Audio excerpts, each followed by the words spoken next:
Olá, pessoas!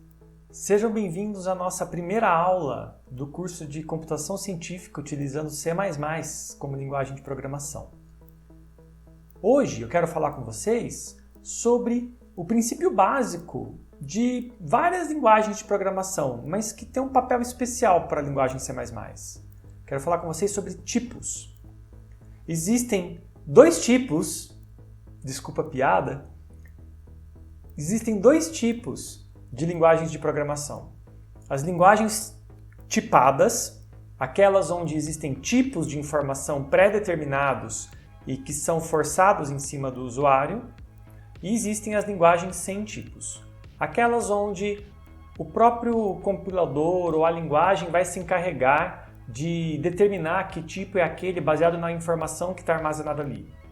A linguagem C++ é uma linguagem de tipo forçada ou uma linguagem tipada. Isso significa que as informações armazenadas no seu computador, no seu programa, elas têm que ter um tipo bem definido. E você é responsável por gerenciar esses tipos com a ajuda da própria linguagem, claro. Então, quero começar explicando para vocês aqui. Em computação, toda informação é numérica. Até o texto que você está lendo aqui, que parece que é um texto, por trás ela é um número.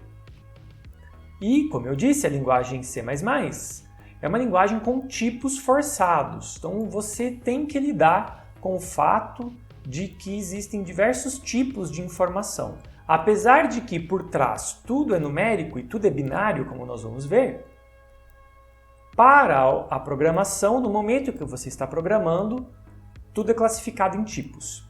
Na prática, isso significa que as informações têm tipos específicos que precisam ser respeitados e são respeitados pelo compilador quando você gera o programa. É possível converter de um tipo para o outro, quando eles são compatíveis, claro. E essa conversão ela é feita de forma implícita algumas vezes, então você usa com naturalidade de um tipo para o outro e o compilador entende o que você quer dizer, quando não tem ambiguidades, quando é fácil para ele entender. Mas na grande maioria das vezes essa conversão é feita de forma explícita, você diz para o compilador que está querendo converter um tipo no outro. Os computadores, internamente, eles têm dois tipos básicos, os inteiros e os pontos flutuantes. O que eu quero dizer com isso? Eu quero dizer que a CPU moderna, a CPU é o cérebro do computador, né? CPU significa Central Processing Unit, unidade central de processamento, é o cérebro do computador. As CPUs de hoje em dia, elas já têm uma arquitetura que permite fazer álgebra, fazer conta, manipular, transportar, armazenar, adereçar esses dados de dois tipos, inteiros e ponto flutuante. Então, o que eu quero dizer com isso? Então, só para alinhar os dicionários. Inteiros representam valores discretos, 0, 1, 2, até os negativos, menos 3, menos 50, menos 5 milhões, mais 1 milhão. Esse tipo de valor. Não tem quebradinho, não tem fração.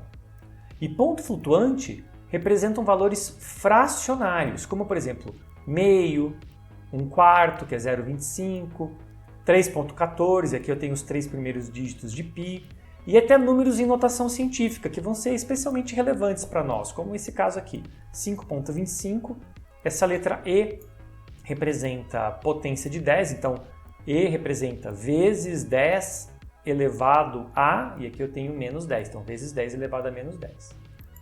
A gente vai ver bastante isso. Porém, nenhum desses valores existem dessa forma dentro do computador. Não, eles existem numa forma binária. Então, para os nossos computadores, toda informação existe na forma de sinais eletromagnéticos. E a menor dessas unidades de informação é chamada de bit. E um bit ele pode ter dois tipos de valores. 0, que representa a ausência de um sinal eletromagnético, e 1, que representa a presença de sinal eletromagnético. Eu não vou entrar em detalhes aqui, mas na verdade, quando a gente diz 0 e 1, varia muito com a eletrônica que está por trás daquilo. Então não assuma que 0 significa, por exemplo, não ter corrente elétrica, ou não ter campo elétrico, ou não ter potencial elétrico, ou não ter momento magnético. Não assuma que 0 represente a ausência do efeito físico que está ali. Não, porque existem diferentes arquiteturas, inclusive para quando você está falando de coisas que não são o seu computador pessoal, hardwares que a gente usa, por exemplo, em detetores, em experimentos, na parte de instrumentação científica, você pode ter hardware onde o 0, na verdade, representa a presença desses sinais e o 1 representa a ausência. Então, não leve isso a ferro e fogo, mas é uma boa forma de imaginar. Tá? 0 representa não ter nada e 1 representa que tem um sinal eletromagnético ali. E qualquer informação mais complexa do que 0 e 1 é representada como uma sequência desses valores, né? Então, quando eu tenho 0, 0, 1, 1, 0, 1, 0, 1, isso daqui é uma sequência de valores eletromagnéticos e representa um número. Eu agrupo esses números de 8 em 8, por uma questão de conveniência. E quando eu tenho 8 desses, eu coloquei um espaço aqui no meio para ficar mais fácil de entender, quando eu tenho 8 desses, eu tenho 1 byte. Então, sempre que eu falar para vocês 1 byte, eu estou falando de 8 bits. E o que eu faço com 1 byte? 1 byte permite representar 256 valores diferentes. Isso é uma medida do bit depth, a profundidade de bits de um tipo. Todo tipo tem a sua profundidade. Para saber quantos valores diferentes eu armazeno em determinado tipo, basta pegar 2, porque eu tenho duas possibilidades, 0 ou 1, então é 2 elevado à profundidade em bits daquela variável. Então aqui em cima, 1 byte eu não tinha 8 bits, então 2 elevado à oitava dá os 256 valores diferentes. Nos computadores modernos, as CPUs elas podem lidar com valores, né, com tipos, vou até apagar aqui para ficar mais fácil para ler, com tipos de até 64 bits, ou seja, 8 bytes. Então, vocês já devem ter ouvido falar que há pouco tempo atrás os computadores eram de 32 bits e hoje eles são de 64. Então, o que isso significa? 32 bits significa que a CPU consegue endereçar valores, né, consegue localizar na sua memória, ou no disco, ou no pendrive, até 4 bilhões de valores diferentes. Eu posso usar isso tanto para fazer conta, quanto para realmente dar endereço para as coisas. Então, isso aqui tem um papel fundamental em dizer quanto de memória, por exemplo, o seu computador pode ter. Porque se eu tenho mais endereços de memória do que ele é capaz de reconhecer, ele simplesmente não vai ver isso. E aí, hoje em dia, nós temos 64 bits, o que representam 18 bilhões de bilhões de possibilidades. São muitas possibilidades para você ter com um único valor. Então vamos começar a programar. Tudo que estava escrito em verde aqui, a matéria da nossa aula, é considerado um comentário. E eu crio comentários colocando barra, asterisco, isso abre um comentário e você fecha na ordem contrária, né? Asterisco, barra.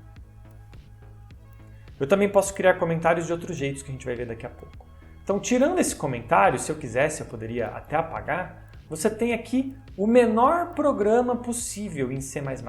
Ele sempre começa assim, int, que nós vamos ver que é um tipo, é o tipo inteiro, main, que significa principal, esse abre e fecha parênteses, que pode ser vazio, e esse abre e fecha chaves. E aqui dentro das chaves nós vamos escrever o nosso programa.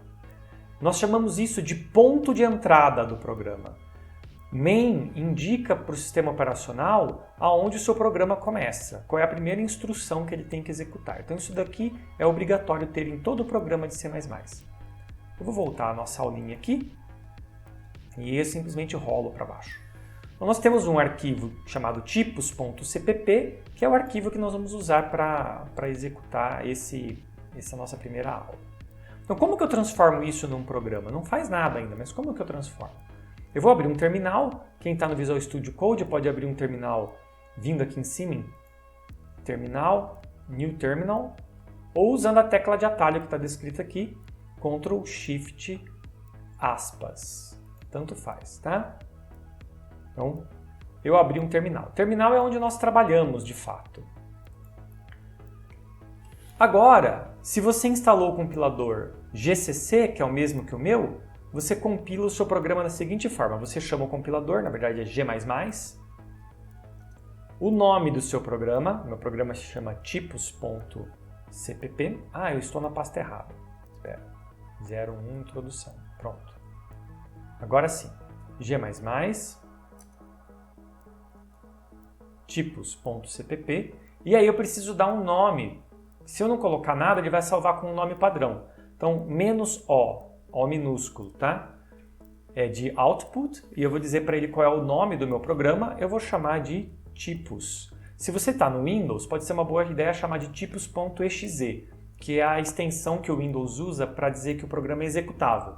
Se você está em Linux ou Mac, não faz diferença, porque ele deduz que é um executável baseado em outros atributos do seu programa. Eu, como estou em Linux, não vou escrever exe. Agora, se eu pedir para ver a tela que está aqui, para listar, eu tenho aqui em verdinho tipos. E aí, eu vou colocar aqui, ó, /tipos. É assim que eu executo o meu programa. E ele não faz nada, tá bom? Existem pequenas diferenças entre Windows e Linux, mas eu uso Linux e essas pequenas diferenças são bem fáceis da gente ir tirando as dúvidas conforme o tempo passa, tá? Não se preocupe. Bom, então agora meu programa tem que fazer alguma coisa. O que eu vou fazer? Eu vou criar uma variável do tipo inteiro. Então, int x.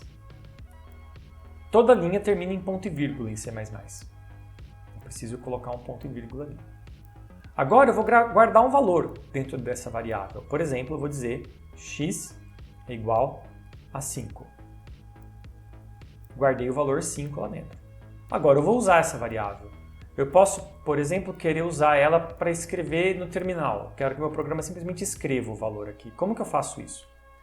Bom, tem que ter uma forma de pegar o resultado e jogar para o terminal, devolver para o sistema operacional. No fundo é isso. E aí nós vamos invocar aqui nossa primeira biblioteca do C++. Como eu faço isso? Eu uso o símbolo do hash, né? Hashtag, aqui, que as redes sociais amam odiar, dependendo de quem você pergunta. E nesse símbolo, que é o símbolozinho do jogo da velha, eu vou escrever include, que é para dizer inclua alguma coisa. E dentro de um abre e fecha sinal de maior e menor, eu vou escrever iostream, em inglês, né? iostream. Isso significa input and output stream. Stream é como se fosse um rio, uma corredeira. Eu estou fazendo um fluxo de dados. E aí eu vou chamar aqui std. std significa Standard Library.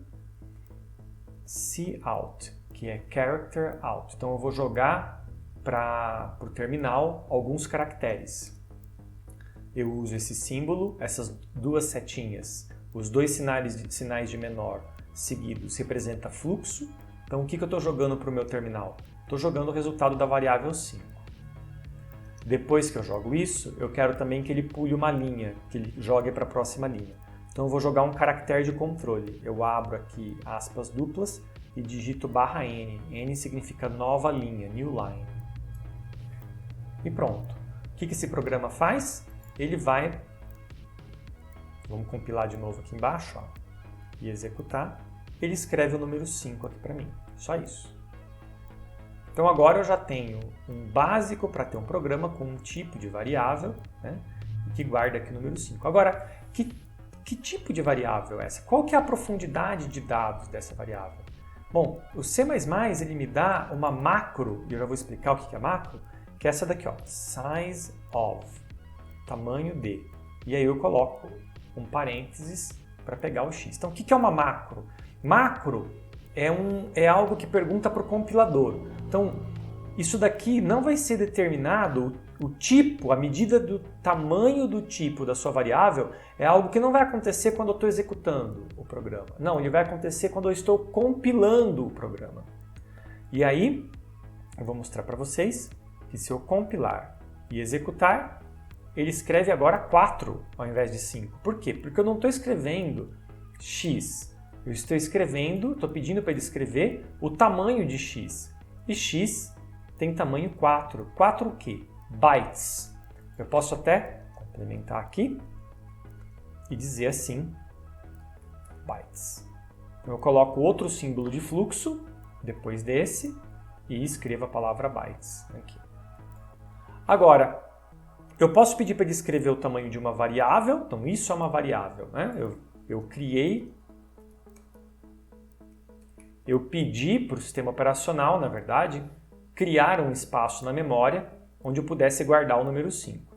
Mas eu também posso pedir para ele me dar o tamanho de um tipo. Então, int, qual é o tamanho do tipo int? E ele escreveu lá 4 bytes, lógico, porque eu criei, né, desse jeito. Eu criei, se x tinha 4 bytes, ocupava 4 bytes na memória, também o tipo dele também tem que ocupar 4 bytes. Agora, 4 bytes são quantos bits mesmo? São 32 bits, não é? Ou seja, não está usando todo o potencial da minha CPU. Essa CPU é de 64 bits. Então, como eu crio uma variável de 64 bits? Bom, a forma de fazer isso é você colocar a palavra-chave long aqui na frente. Então agora eu estou dizendo assim, me crie um tipo longo, um longo inteiro. E vocês vão ver que o resultado de x, se eu voltar a pedir o tamanho de x aqui, vai mudar. Agora são 8 bytes, ou seja, 64 bits. Isso daqui é um pouco de herança da linguagem C, se vocês lembram. O C++ engloba a linguagem C dentro dele. Então, muitas das palavras que nós usamos aqui, elas têm que ser assim para que continue sendo compatível com a linguagem C. Mas tem uma forma mais moderna de fazer isso que eu vou mostrar para vocês daqui a pouco. A próxima coisa que eu quero fazer antes disso é mostrar para vocês uma variável de ponto flutuante. Então, agora, ao invés de int, eu vou escrever float. Então, float significa flutuar, é variável de ponto flutuante. Também tem 4 bytes e eu vou copiar essa linha aqui, vou duplicar ela e aqui eu vou mandar simplesmente escrever x e tirar a palavra byte. Olha só. Agora nós temos uma linha escrevendo o valor e a outra linha escrevendo o tipo dela. Então tem muita coisa acontecendo aqui. Eu posso mudar o tipo escrevendo long aqui na frente também ou não? Lógico que não. Porque, como eu disse, nós temos uma herança a respeitar. E, na verdade, o long do float é double. Então, dupla precisão. É isso que significa, tá? E aí nós temos lá que agora minha variável é de 8 bytes. Bom, eu prometi para vocês que eu ia mostrar uma forma mais moderna de trabalhar com variáveis, especificamente variáveis do tipo inteiro. Então acontece o seguinte, se eu voltar um pouco o programa para trás e voltar a escrever aqui int, eu quero que vocês observem que o resultado que nós tivemos aqui, se eu compilar de novo, dizendo que a variável inteira tem 4 bytes e, portanto, 32 bits, isso não é garantido que seja assim em todos os computadores, em todos os sistemas operacionais. Acontece que o padrão da linguagem C++ não define que int tem que ter sempre 32 bits. Ele define de uma outra forma. Existem outros tipos de variáveis inteiras e, na verdade, a menor delas é um char. E eu vou mostrar para vocês que um char é exatamente 1 byte. Então, é isso que ele determina, que o char tenha 1 byte. Então, o próximo tipo é o tipo short.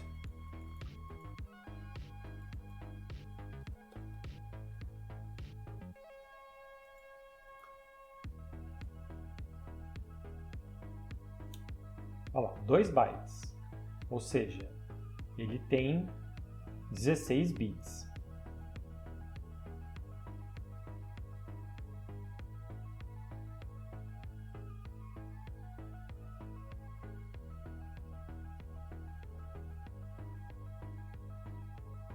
Em seguida, nós teríamos o int, que é o que nós já vimos, com 4 bytes ou 16 bits, e, por fim, o long, que na verdade é uma abreviação para long int, mas apenas long é suficiente, ele já entende. 8 bytes.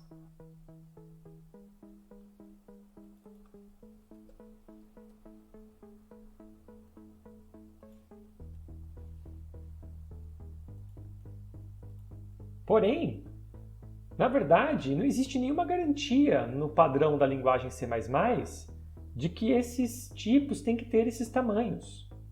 O padrão define apenas o tamanho de um tipo, o char. O padrão diz que char tem que ter exatamente 1 byte, como nós vimos. Mas depois do char, cada tipo tem um tamanho definido com relação ao char, mas de forma arbitrária. Por exemplo, o short tem que ter bits maiores ou iguais ao char. Ou seja, ele pode inclusive ser 8 bits também ao invés de 16. Ele pode ser 32, desde que ele seja maior ou igual ao char. O int tem que ter a profundidade de bits maior ou igual ao short. O long tem que ter profundidades de bits maior ou igual ao int. E assim por diante. Isso é muito arbitrário, pode variar com arquiteturas diferentes, pode variar com sistemas operacionais diferentes. Então, como que eu faço se eu quiser garantir que a minha variável tem um tamanho correto? Bom, desde o C++ 2011, desde a versão 2011, criou-se novos tipos que garantem para você o bit depth de cada variável. Como que eu acesso eles? Eu venho aqui e declaro include C standard int. E na verdade o C standard int ele já é invocado por diversas outras bibliotecas do padrão. Ou seja, mesmo que eu não tivesse essa linha, como eu tenho uma biblioteca aqui, que é o IOStream, eu já teria acesso aos tipos padrões que eu vou mostrar para vocês. Então, quais são os tipos padrões? Vamos supor que eu queira um inteiro de 8 bits. Então, eu vou dizer aqui, int, ele já até vai me oferecer aqui, ó, 8 underline t. Vamos executar? Olha lá, 1 byte. Isso é equivalente ao char. E se eu coloco o mouse em cima, ele me mostra o Visual Studio Code que está fazendo isso. Ele acessa a biblioteca e escreve para mim o que tem lá. Ele está definindo um novo tipo, typedef, nós vamos usar bastante isso daqui no futuro. Signed, quer dizer que tem sinal, pode ser positivo ou negativo. Char, lembra? Mostrei para vocês que char tinha exatamente 1 byte.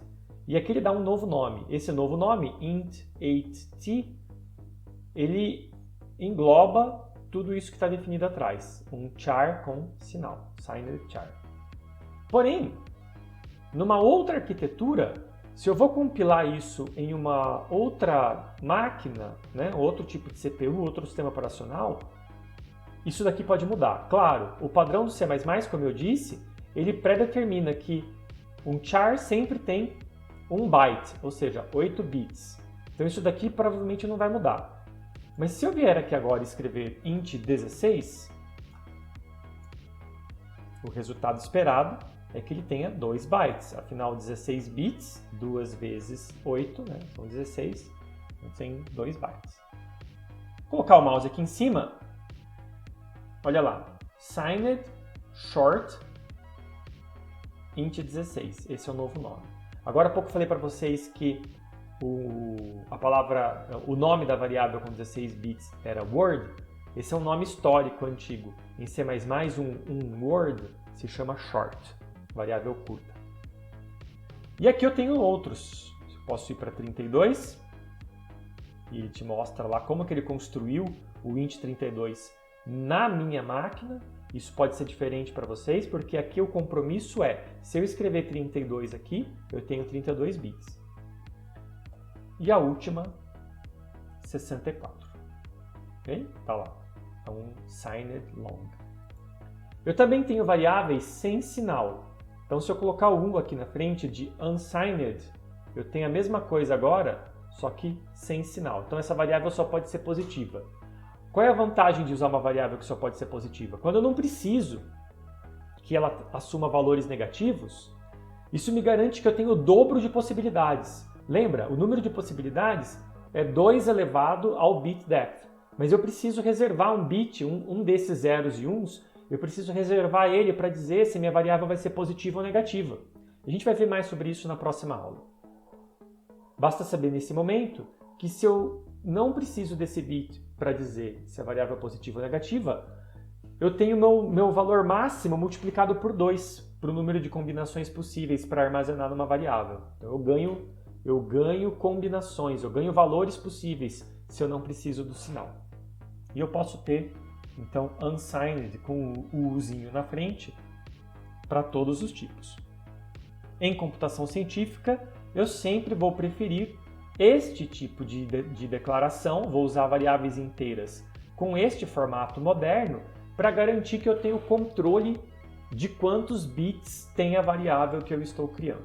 Por hoje é isso.